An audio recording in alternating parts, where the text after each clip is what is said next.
welcome to a brand new edition of Bid Nerd, your daily nerd out on the most interesting car of the day from all the automotive enthusiast auction sites. My name is John Polnik. We record this show in the Rami studio right here in the middle of the Container Park in downtown Las Vegas, along with my partner Michael Deeb, who is in San Francisco in his studio. How you doing, Michael Deeb? Good morning. Afternoon. Good morning, JP. What are you doing in Dwayne Wick's seat? Are you passing gas in his chair or what? You know, it's just the timing of when we record the show and the light in the studio. Whatever, nobody cares. That's the thing about being downtown. There's always so much exciting stuff going on. It's so funny because when I look up and I'm looking at you on the screen and I see people walking by. Like right now, there are people passing you by. They look like ghosts in the machine. You know, it's kind of weird. You know, when we do it the other way, a lot of times they peer in, and it's funny if you ever watch one of the shows where I'm sitting there and I look up like somebody's like trying to get my attention. Usually they're asking if the bird is real. We have a let's see if we can get. What did we name him? We named him something. I remember by Pedro. No, it looks real. From here, it looks real. Does it look real from here? Look at that. It looks like a real bird. Gilbert Gottfried. Gilbert is the bird's name in the studio. Oh man, that's funny. Yeah. Anyways, what you should do is you should spill liquid paper on the floor below it. You know. Right. People's like, "They're a real bird." I'm like, "No, it's what? No, there's no real bird in." Get out of here. We're shooting a show. All right, guys. What is this show? If you're new to the program, what Bid Nerds is, we find the most interesting car of the day from all the automotive enthusiast auction sites, like Bring a Trailer, Cars&Bids, Marked. We find the most interesting car. Market. We have a car. Yeah, we have a PCar Market is one of the. We absolutely do pull cars from there. We have a conversation about that specific car, and then we make a prediction as what's going to happen to that car's auction. Will it fail to sell? Will it sell? If so, for how much? And then we analyze the results. We go into the future and we tell you what actually happened with that car's auction. So you can stick around to the end of the show and find out how much the car sells for. But we like it when you guys play along. It's kind of like the show Price is Right. You get to bid on the car and then wait till later and see how good at this you are. Maybe you're better at it than us. Chances are you probably are. I'm really digging this car today. This car speaks to me, and I know it speaks to you as well. Michael Deeb, what do we got today? What's the most interesting car? Wait till you hear this. You're about to be so angry. Because more than me, you take so much issue with the PCar Market platform and how they conduct their auction site. This lot is a sandwich, JP, which is to say it doesn't work. That dog doesn't hunt. All right, what we're talking about here on PCar Market is this stunning 1994 Porsche 964 Carrera 2 coupe with a 5-speed manual. Couple of things that I learned from my friend JP and from working at Godden. So basically the 92s, 93s, and 94s are .2s. They got the prettier mirrors, and there's something with the engine gasket. I don't need to get into all that. It's a 2-wheel drive with the rear wiper, which I like. I love the accessory on the car. And the cup wheels, the 17-inch cup wheels, it makes it look like a poor man's RS America. So I'm digging this car in triple black. Fast forward to the fact that out of Deal, New Jersey, this car was kept at the owner's summer home for years, and he only drove it on occasion, so the mileage is low.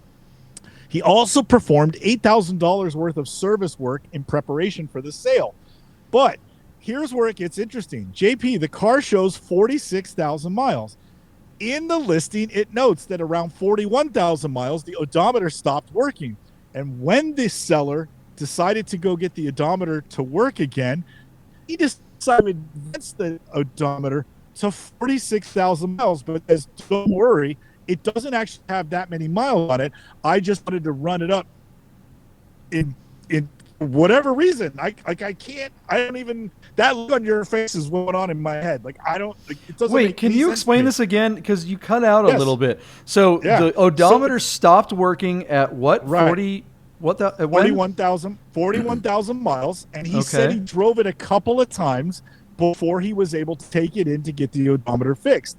And while he got the odometer fixed, he asked them inexplicably to advance the odometer to allegedly cover the miles he did that wouldn't run, and he ran it up to 46,000 miles, but says, rest assured, I only put a couple hundred miles on it while the odometer wasn't working.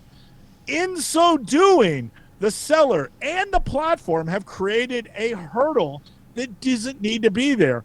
Now, listen, I am a man of too much integrity. I talk too much. I say too many things. I want everybody to know everything as often as possible.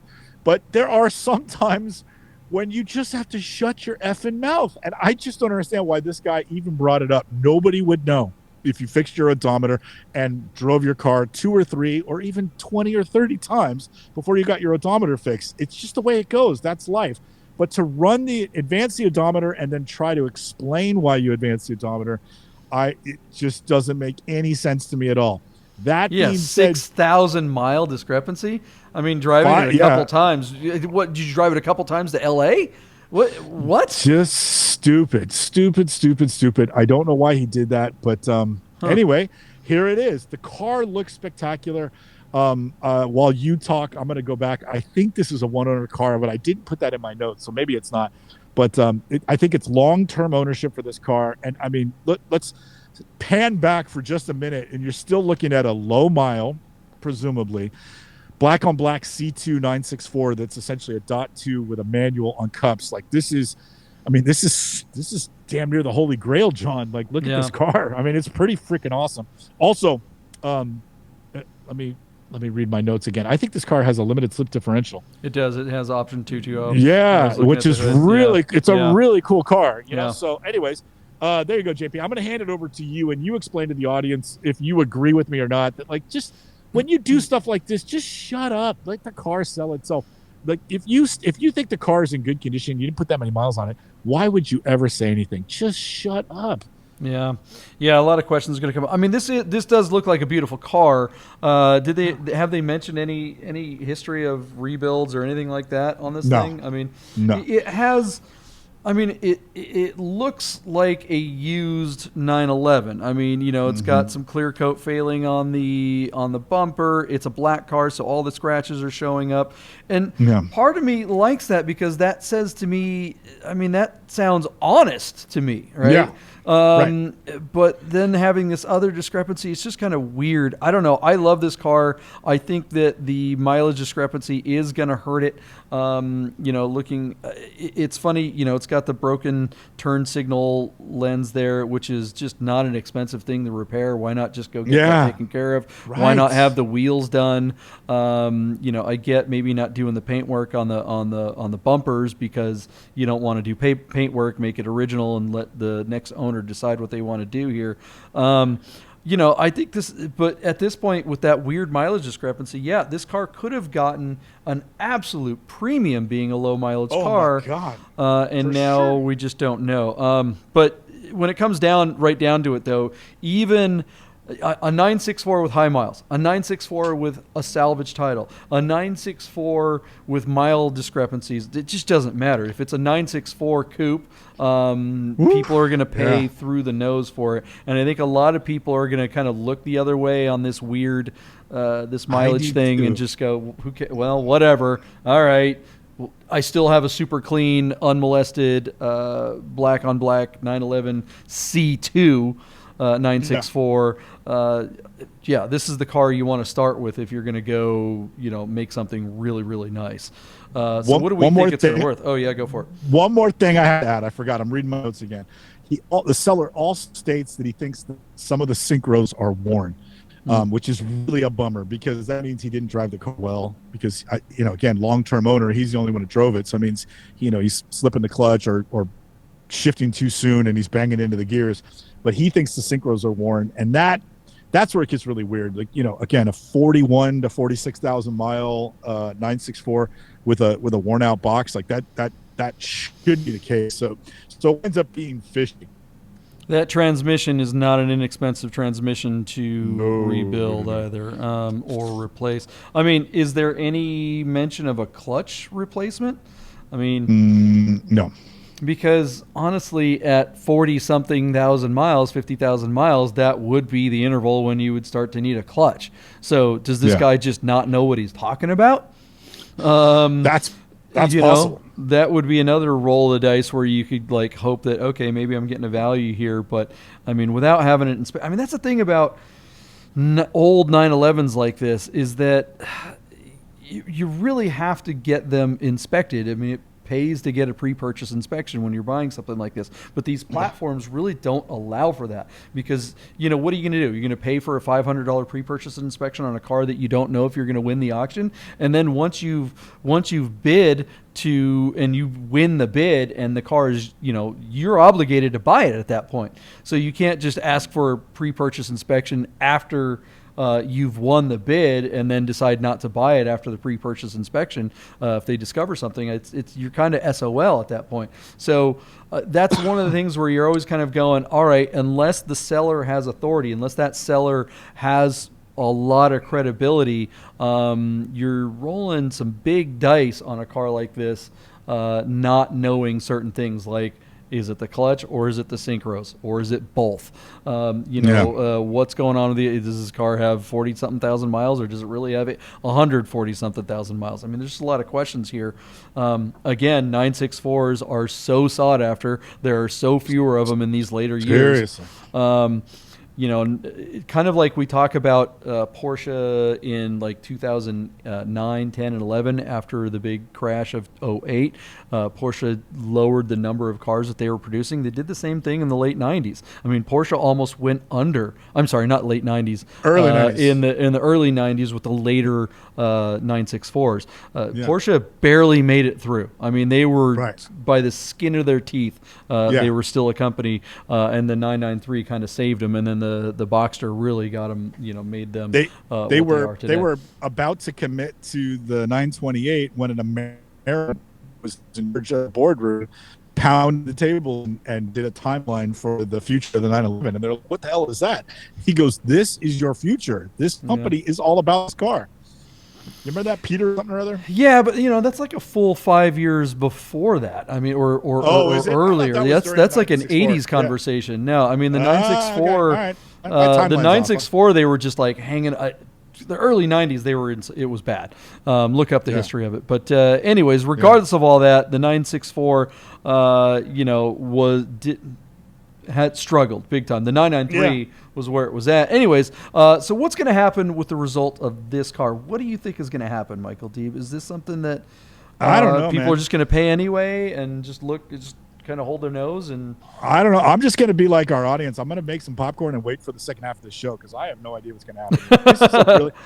This is a really tough one to call. John, you're looking at a $130,000 to $140,000 car, which is mind-boggling. It's mind-numbing to think that. Yeah. But you got PCar market, which is weird in its own right. Two, where is this car? Is this in Florida too? Deal, New Jersey. So it's right in their backyard. Okay. It's right in their backyard. What's with the palm trees in the background? I don't know, man. Don't ask. Didn't you say it was at the country, or it was in their vacation home? He said he kept it in his summer home. Yeah, so I don't know. Which was where? He didn't. That's it's like, okay, was your summer home in Florida the whole time? Yeah. Wow. Well, I know Probably. there was. Okay, so I'm going to see if I can look at that. I know there was a Carfax, a photo of the Carfax. Maybe the service records in the Carfax will tell us where the car actually was. So, like I said, we're looking at like a $130,000 car in my opinion. And then you got two things going against it: the gearbox and the mileage discrepancy. The thing that offsets all that stuff is the rarity of 964 C2 even in this condition. They're so hard to come by nowadays. You almost have to say it just doesn't matter. So with that in mind, John, I'm going to bet on the car and not the platform or the seller. And I'm going to say this is still $120,000 car, and I'm going to leave my bid to you at $120,000 and just see what happens. It could peter out at 60 to 80 grand and wind up in the deal tank for 145 for all I know. But right now, I'm just going to say that if this car has a chance to sell, it's because 964s are so damn desirable, and that number is going to be in that $120,000 to $130,000 range. Yeah. I'm gonna say I don't think it's gonna break 100, but I'm just gonna go 100 just to kind of like throw a bid out there. I think it's probably gonna get up to 90 or something like that, just because of those discrepancies. But still, I mean, it could hit your number. I mean, it's just 964s are so sought after, and this one really does seem like something that, all right, well, even if you did buy it for $120, and it wound up needing a new transmission, well, guess what? That transmission is probably $10,000-$15,000 to rebuild. But you're at that point, and you get a bunch of other things. You could easily put $30,000 in this car in just like cleaning up the bumpers and a few other maintenance things, and be in at $150,000. And frankly, once all that stuff's sorted out, you'd be fine. I mean, this is if this car runs and drives the way it should, it is one of the best cars ever.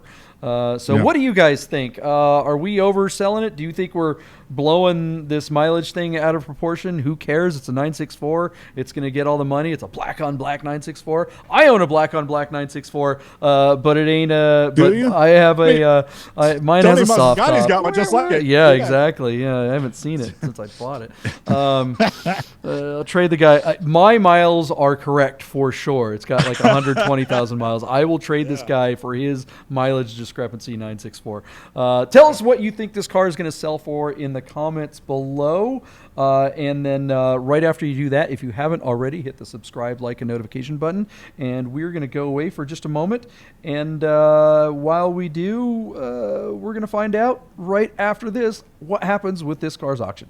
Hey guys, I'm super excited to tell you about our sponsor, Guys Customs. That's Guys, Gyx _customs. That's how you spell it. Guys Customs bracelets. These things are amazing. Check them out. They're handmade in America, custom bracelets made to match your watch or your car. These things are unbelievable. I have 3 or 4 of them myself. My partner Michael Deeb has a bunch of them. They're pretty addictive once you get one. Each one of them are bespoke. We're talking carbon fiber. We're talking titanium. We're talking stainless steel, glass. There's none of this cheap Chinese garbage that you see a lot of bracelets being made out there. These ones are super high quality. They're made right here in America. When you go to Guys Customs on Instagram, it's about the only place that you can order one of these. When you DM the artist, you're actually reaching the real artist when you DM Guys Customs at Instagram.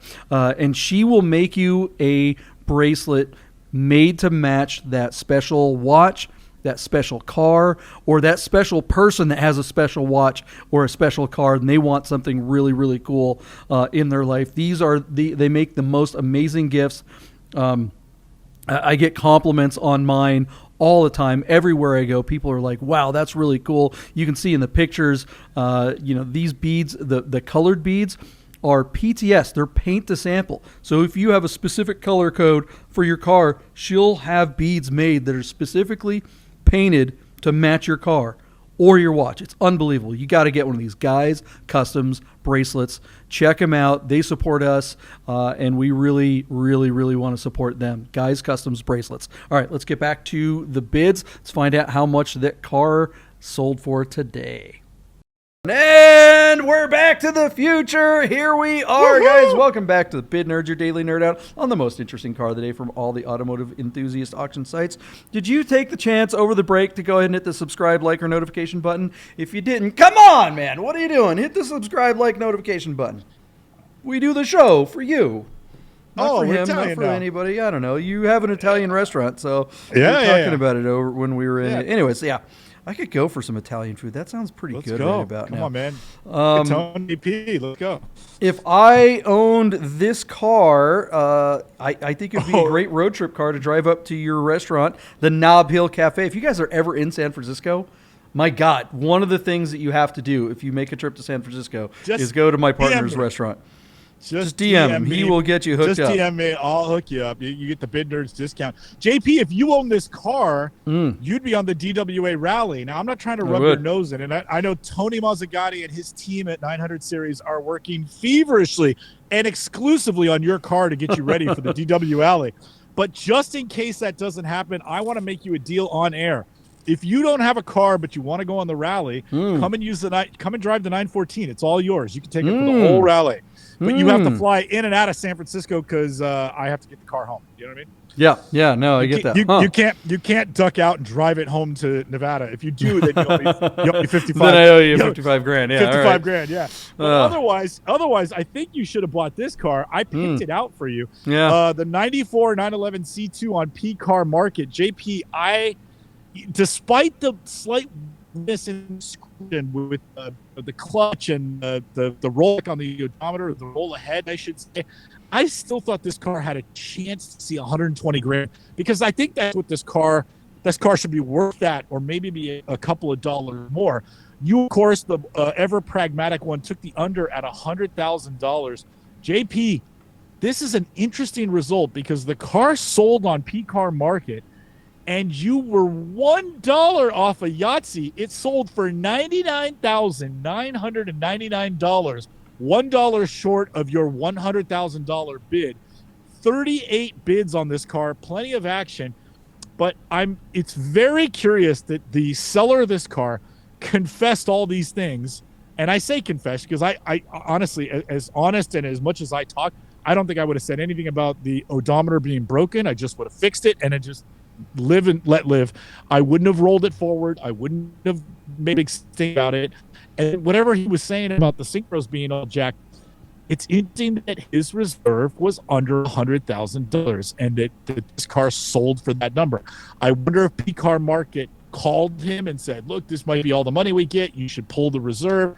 And they made a deal with him or something. I don't know, but I'm just really curious because I don't think this car, without all the stories, this car should have been worth a lot more money. So I'd say, despite all that stuff, I still think this car was well bought. I don't know. Would you agree with that sentiment, or do you feel otherwise? I would. Yeah, it's funny because I'm pretty sure before the break, I said I doubt this car is going to break 100. I was going to say my bid was going to be $99, but I was like, I might get $99,964 or something like that. That's what I really should have bid, which still would have been further away. I'm closer to 100,000. So yeah, it's funny. I think this is a great car for that price. I think this is, in fact, this is one you want because it truly is an honest car to a fault. I'm with you. I don't know if I don't think, I would have certainly disclosed that the odometer issue, but I wouldn't have said that the thing that was weird about it was that he rolled it forward some nebulous number. You know? That's the thing that I think throws it way off. It's like, okay, is this guy being generous? Does it actually have fewer miles than that, or is this thing actually have 10 or 20,000 miles more? Who knows? I mean, we just don't know, and never will, unfortunately. But I think this is a great car. I think again the seller seems to be. There was a bid at $97,000, and then there was another bid right after that at $97,777. At which point, the seller chimed in and said, reserve has been met. And then it went to 99, and then it went to 99,999, and that's where it closed and sold. So my question to you, JP, my question for our audience, and I hope somebody chimes in on this, is if I'm right and this car is truly worth 120 to 130 or more based on how nuts the 964 market is and how cool this dot on the manual and a two-wheel drive, these are becoming rare cars by how many survivors are still left that haven't been all chucked up and modded into some billionaire's dream of a 911. Yeah. How much money did I leave on the table? Or if I rephrase that, how much money would you pay for integrity? Do you know what I'm saying? Yeah, I mean, I think what you mentioned a moment ago too is, it does look like there was some late bidding, which is typically what happens with these, and PCar Market is aggressive in general, and I could certainly see them. In fact, I'm 100% positive that, because I think it's just straight up policy. I can't confirm this, but I have firsthand experience with selling cars on their auction. They will send as you get on that last day, as it's getting in that last amount of time, they will hit you up and ask you if you want to lower your reserve. And I think that I don't think they really I don't think they sit there and look at someone's auction and say, oh, I don't think they're analyzing it and saying this person should probably lower their reserve because it's probably only going to get very close to it. So they're being tactical. I think it's just a matter of practice that they always, at the last minute, it's just protocol. It's like, okay, see if the guy wants to lower it here in the last minute, because obviously that's going to increase their likelihood of selling a car and making their commission.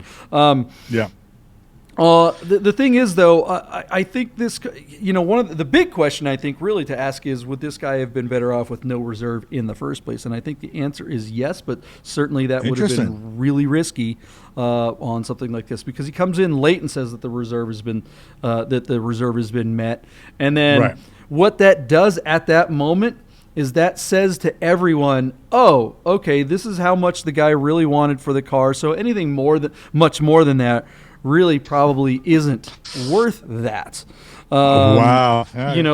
Which is why you shouldn't ever say that the reserve has been met, right? If there is a reserve, keep your mouth shut. Let everyone keep bidding, because they don't know. Everyone's sitting there thinking, oh yeah, this guy's got to be at $120,000 because this is a $120,000 car. Then he goes, oh, well, you hit it at 97. Everyone's like, oh.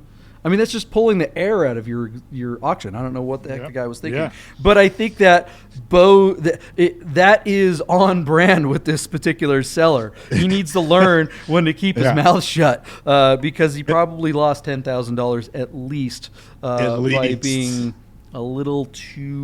giving a little bit too much information. Overzealous. Yeah.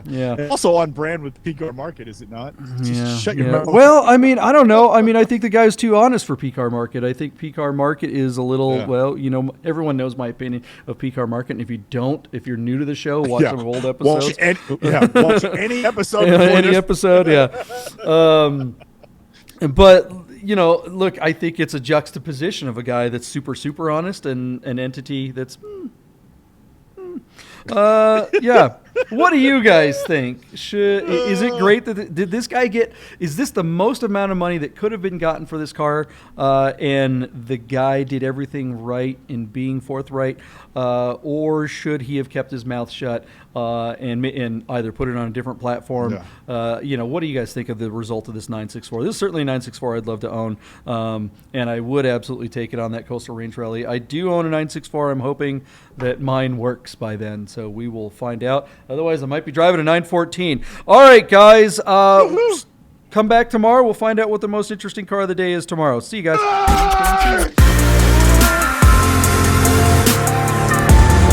Get those words!